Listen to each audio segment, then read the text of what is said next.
First జ్ఞానోదయం నువ్వు చేసుకో. నేను ఎవ్వరికి అర్థం కాను. నన్ను దేవుడు బాగా సెట్టింగ్ చేసుకొని పుట్టించాడు. అది బిజ్జారంలో పుట్టించాడు. మంచి బ్రాండ్ ఉన్న ఫ్యామిలీలో పుట్టించాడు. చాలా గొప్పగా ఉమ్మిచ్చిపోయాడు నన్ను. అందుకే నేను ఎవరికి అర్థం కాను. నాలో ఏదో చూడాలనుకున్న వాళ్ళకి నేను ఎప్పుడు అర్థం కాదు. నన్ను నాలా చూడాలనుకున్న వాళ్ళకి నేను అర్థమవుతా. అది చూసేట్లాకైతేనే ఉండు, లేకపోతే ఉండకు. మీలో ఇంకోటి చూడాలంటే అర్థం కాదు.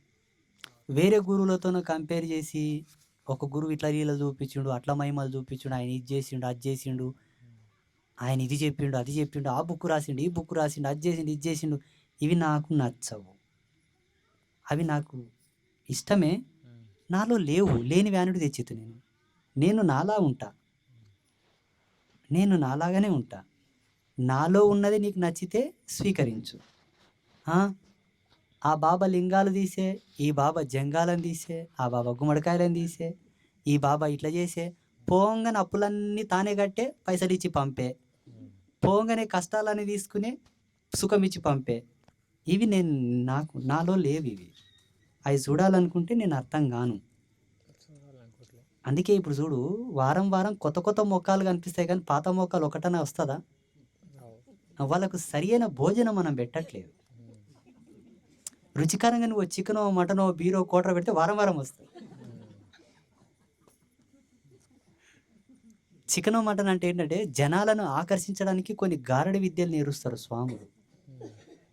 చిన్న చిన్నగా 41 రోజులు వశమయ్యే సాధనలు కొన్ని ఉంటాయి. నాతోన ఉన్నాయి, అన్నీ ఉన్నాయి. వాటి చేత జనాలను ఇంద్రజాలికంలో పెట్టి, బోన్లో ఒక బిస్కెట్ వేసి, చేపకొకటి వేసి, పుట్టలు పుట్టలుగా, కట్టలు కట్టలుగా జనాలు ఇట్లా స్వామి అని ఏడ్చి, ప్రభూ అన్నిక చేసిన వాళ్ళు కూడా ఉండరు. బట్టలు ఇడుచుకొని కూడా పిచ్చెక్కిన వాళ్ళు కూడా ఉండరు. శిష్యులు గురువుల కోసం ఓషో బయటకు వస్తున్నాడంటే బట్టలు ఇడుచుకొని నిలబడుతున్నారంట. పుట్టపర్తి సాయిబాబా వస్తున్నాడంటే ప్రభు ప్రభు ఏమో అవి అటువంటివి మాకు చేత కావు, నాకు నచ్చవు, అటువంటివి నేను చెయ్యను. అలా చేసిన వాళ్ళు ఈ దేశానికి, ధర్మానికి, ఈ భూమికి ఏమి ఇచ్చిపోయినరు? జ్ఞాపకాలు ఇచ్చిపోయిండ్రు, లీలలు ఇచ్చిపోయిండ్రు. ఒడిగింది ఏంది? ఎవనికి కష్టాలు తీరే, ఎవడు బాగుపడే? వేసినంతసేపు కడుమిడితో స్వామి, మళ్ళీ ఆకలి కాకుండా ఉంటుందా? చెప్పు. 1 కోటి రూపాయలు అప్పు కడతావు, చచ్చిపోవు కదా. రేపు మళ్ళీ సూర్యోదయం, మళ్ళీ ఇల్లు, మళ్ళీ పెండ్లం, గాజులు పగిలిపోతాయి, గాజులు తేవాలి, పూలు ఓడిపోతే పూలు తేవాలి, సీరలు తినిగిపోతే సీరలు తేవాలి. ఇది నిత్య నూతనమైన జీవన పోరాటం స్వామి. దీంతో ప్రయాణం కలిసి అర్థం చేసుకొని చేయాలి, కానీ అనర్థంగా వెతికితే మాత్రం దేవుడే బొగ్గై కనిపిస్తాడు, గురువు ఒక వేస్ట్ గాడై కనిపిస్తాడు స్వామి. అంటే నీలో ఉండదు, ఇక్కడ దొబ్బనికి చూస్తావు. ఏం చేస్తారు వాళ్ళు స్వామి? ఏం చేస్తారు? చెప్పు, ఏం చేస్తారు? నన్ను ఇట్లా చూడనికే ఉంటే, నన్ను ఇట్లా చూస్తే మాత్రం, సింపుల్గా చెప్పాలంటే నేను కర్మ గురువుని కాదు స్వామి, జ్ఞాన గురువుని. నేను మాయ గురువుని కాదు, ముక్తి గురువుని. ముక్తి కావాలనుకుంటే రారి, జ్ఞానం కావాలనుకుంటే రారి. కర్మ తీర్చి మళ్ళీ కర్మని ఈపున పంపాలంటే నా నుంచి కాదు. It's fact and open debate challenge. నువ్వేమనుకొని వచ్చినావు అది చెప్పు ఫస్ట్. నాకు నీ నుంచే ప్రారంభం కావాలి. 24 గంటలు నా పక్కలు ఉంటావు. ఈ మధ్యలో అందరూ వచ్చి ఆ గడ్డమాతను చూస్తే భయం అవుతుంది అంటారు. ద్రోణాచార్యుని పక్కల కృపాచార్యుడు ఉన్నట్లయింది ఇప్పుడు నీ పరిస్థితి, నా పరిస్థితి. నాకు మీన కోపు ఉండదు, నీకు కింద గడ్డం ఉండదు. నీకు మీన లేదు, కింద ఉండదు. మొన్న మూర్తి అన్న గోయిందని అదే జగడం పెట్టుకున్నారు. ప్రదీపనకు గడ్డం పెరుగుతుంది, నీకు పెరుగుతలేదని పెట్టుకున్నారు. నీవు కూడా గడ్డం పెంచితే ఆ రాజసంగా అనిపిస్తుంది. అంటే ఈ నెల నుంచి ఇడిచిపెట్టిన నువ్వు పెంచుతా, ఇది ఎంత పెరిగింది, ఇది అంత పెంచుతా, నేను డామినేట్ చేయలే. మళ్ళా నేనేమో జర ఉన్నా కదా ఇప్పుడు ఎందుకు గడ్డమిడిసి నా బ్రాండ్ అంతా పోగొట్టుకుందామని నువ్వు డామినేట్ చేయనీకి వచ్చినావు నన్ను. లోపల కట్టుకో. అయ్యో అట్లా ఏం లేదండి, జస్ట్ జోక్, ఇది ఫన్నీ వీడియో. కానీ వాస్తవం చెప్పాలంటే 2019 సంవత్సరంలోనే అమ్మ చెప్పింది యోగ సిద్ధిని వదిలిపెట్టి, ఇది యోగం స్వామి, గడ్డం అంటే చిన్నది కాదు అది. అమ్మకు నేను ఎదురు మాట ఆడిన, ఊకున్నామా నేను ఇప్పుడు చిన్నగా ఉండవల్ల అని చెప్పి, దీన్ని ఇడిచినా సరిపోయింది మోస్తుండా ఇంక అంతే చాలా అని చెప్పిన. వీడియోలో చెప్పిర్రు అప్పటి నుంచి రోజు చేసుకుంది.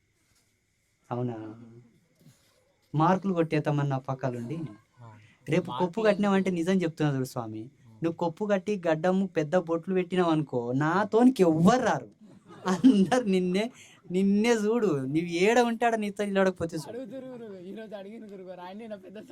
ఆయన అని చెప్పు స్వామి.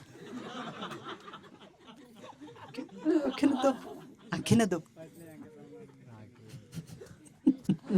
ఈ పనితో ఒక పని చేద్దాం స్వామి please, one small request. Voice నాది ఉంటుంది, ఇమేజ్ నీది పెడదాం వీడియోలలో, అందరు నిన్ను చూసి నీవని గురుదేవా.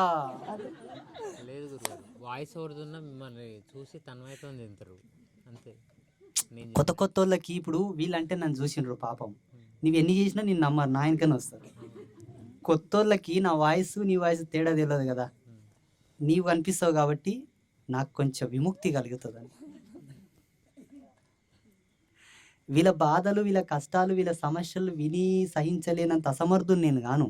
నేను మస్తు కష్టపడ్డా, మస్తు 3 days ఫుడ్ లేదు మాకు, 3 రోజులు భోజనం లేదు, ఆ దినం కూడా చూసిన. కాకపోతే ఏంటంటే వీళ్ళని రుచిలో పెట్టరాదు స్వామి, వీళ్ళకి రుచి పెట్టరాదు. బాగా చేస్తామా నాడెంత నామీన అవుతుంది, ఇక మళ్ళీ దానికి ఆశ పుడుతుంది. వీళ్ళకి ఆ రుచి పెట్టరాదు స్వామి. కోరికల నుంచి విరక్తి విముక్తి కలిగే జన్మ తయారు కావాలి వీళ్ళది. గన్నిడ పెట్టినా ఏమైనా చేసుకో అంటే ఆ పవర్ రావాలి లోపలికి. అంతేకాడు గన్ను తీసేయలేకుండా అడిగినే అది అది అది నా పాలసీ. అర్థమవుతుందా? గురువులంతా ఏం చేసిండ్రు, వీళ్ళకు ఒక విధమైన సైకాలజీలో ఫిక్స్ అయిపోని ఇంకా లేనిపోని మాటలన్నీ చెప్పి వాళ్ళని ఒక మైకంలో పెట్టిండ్రు, ఇట్లా ఇట్లా వండబెట్టిండ్రు. పడకరా దయమచ్చి దయమచ్చి దయమచ్చి అంటే ఉడుగును అనుకుంటాడు. పిల్లలు చిన్న పిల్లలు వచ్చి పండుకో పండుకో పండుకో ఆడ ఏం లేకుండా గుర్తుంది, ఈడు వండుకొని ఇంకా అట్లా చెప్పిటారు. ఇప్పుడు నేను వండుకో వచ్చి పండుకటే పనుకుంటావా, పెద్దగా అయినావు, నువ్వు ఎన్ని చెప్పినా పడుకో కదా. ఈ భక్త జనాదులనందరినీ కూడా కొంతమంది గురువులు కావాలని 1కి 10 దుప్పట్లు పెట్టి వేసేసి మళ్ళా వండబెట్టిండ్రు. ఇక్కడ దుప్పట్లు ఏమో గరం, బయటనేమో చలి, దీని రుచి లేదు దీని రుచి లేదు, నడుమంతలే ఊపిరి పోతుంది. ఇటువంటి జరిగినాయి సమాజంలో. సో ఆ కేటగిరీలో నేను రాను, శివోహం నేను రాను రాను రాను.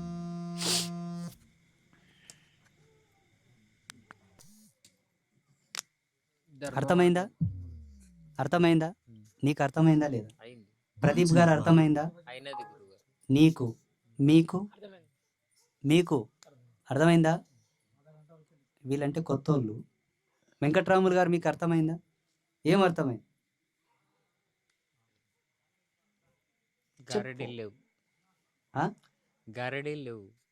నిజమైన గురువు చెప్పి చేయడు స్వామి. నేను కూడా ఒక గురువుతో ఉపదేశం తీసుకున్నా కదా, నేను చాలామంది సిద్ధ పురుషుల యోగుల జీవిత చరిత్రలు విశ్లేషణ చేసిన అక్కడ చెప్పిన గురువు పనిచేయడు, పనిచేసేటోడు చెప్పాడు. సింపుల్ లాజిక్, అది అసలైన గురు దర్శనం. ఆయనకి చెప్పాడు స్వామి, సరే నీ తృప్తి కొద్దీ సరే పోమ్మా మంచిగా అవుతుంది పో ఏదో ఒక మాట అంటాడు అనుకో, కానీ ఆయన పాయింట్ ఆఫ్ వ్యూలో ఆయన ఈగు పట్టిన పద్ధతిలో నేను ఉద్ధరిస్తాడు. ఎప్పుడు ఎవరైతే ఆయననే అనుసరిస్తారో వాళ్ళని ఈగు పడతాడు, మళ్ళీ అందరిని ఈగు పట్టాడు. ఇది కూడా ఒక పాయింట్ ఉంది గురువుల లోపల. అర్థమైందా? రెగ్యులర్గా వచ్చే బిచ్చగాలు వేరుంటారు స్వామి, ఫిక్స్ బిచ్చగాడు అలా ఉంటాడు. వాడు ఊరుని గుత్తపట్టుకుంటాడు. కొత్త బిచ్చగాలు వస్తే రానిడే ఏ ఊరు నాదిరా నువ్వేవాడు అడగనికి అంటాడు.